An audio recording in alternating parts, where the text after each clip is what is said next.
இந்தியாவில் பதவியில் உள்ள முதல்வர்கள் மற்றும் எம்பிக்களில் பெரும்பாலானோர் குற்ற பின்னணி கொண்ட வழக்குகளில் தொடர்புடையவர்களாக இருப்பதாக கூறப்படுகின்றது. இந்த வழக்கில் நீதிமன்றத்திற்கு உதவுவதற்காக நியமிக்கப்பட்ட உச்சநீதிமன்ற மூத்த வழக்கறிஞரான விஜய் ஹன்சாரியா ஜனநாயக சீர்திருத்த சங்கத்தின் அறிக்கையை மேற்கோள் காட்டி உச்சநீதிமன்றத்தில் பிரமாண பத்திரம் தாக்கல் செய்துள்ளார். அதில் முதல்வர்கள் மற்றும் நாடாளுமன்ற உறுப்பினர்கள் மீதான வழக்குகளை விரைந்து சரிபார்ப்பது தொடர்பான வழக்கு விசாரணையின் போது அதிர்ச்சி அளிக்கும் அறிக்கை ஒன்றை தாக்கல் செய்திருக்கிறார். அதில் நாட்டில் உள்ள 28 மாநிலங்களில் 14 மாநிலங்களை சேர்ந்த முதல்வர்கள் மீது குற்ற வழக்குகள் நிலுவையில் உள்ளதாக தெரிவிக்கப்பட்டுள்ளது. அதன்படி தெலுங்கானா முதல்வர் ரேவந்த் ரெட்டி 89 வழக்குகளுடன் முதலிடத்தில் உள்ளார்.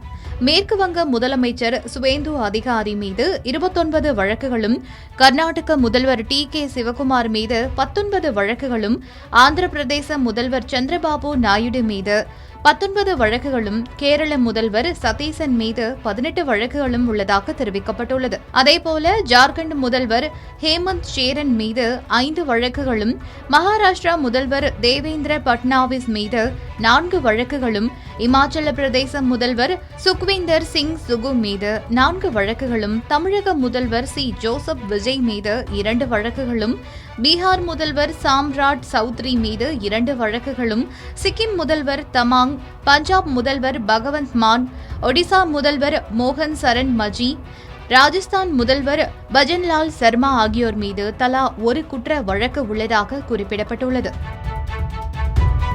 மேலும் முன்னாள் நாடாளுமன்ற உறுப்பினர்கள் மற்றும் எம்எல்ஏக்களுக்கு எதிராக 4192 வழக்குகள் உள்ளதாகவும் அந்த அறிக்கையில் குறிப்பிடப்பட்டுள்ளது.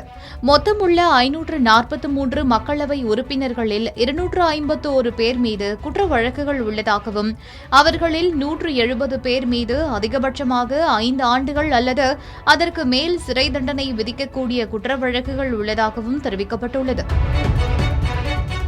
அதேபோல மொத்தமுள்ள 233 மாநிலங்களவை உறுப்பினர்களில் 75 பேர் மீது குற்றவியல் வழக்குகள் உள்ளதாகவும், அவர்களில் 40 பேர் மீது அதிகபட்சமாக 5 ஆண்டுகள் அல்லது அதற்கும் மேல் சிறை தண்டனை விதிக்கக்கூடிய குற்ற வழக்குகள் உள்ளதாகவும் அறிக்கையில் தெரிவிக்கப்பட்டுள்ளது.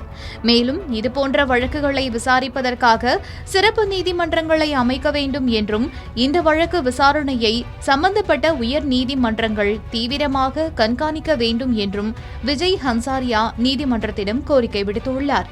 இங்கு குறிப்பிட்டுள்ள தகவல் நீதிமன்றத்தில் தாக்கல் செய்யப்பட்ட அறிக்கை மற்றும் தேர்தல் பிரமாண பத்திரங்களில் தெரிவிக்கப்பட்ட வழக்குகளை அடிப்படையாக கொண்டவை என்று சொல்லப்படுகின்றது. இந்த அறிக்கை தற்போது நாடு முழுவதும் பெரும் விவாதத்தை ஏற்படுத்தியுள்ளது.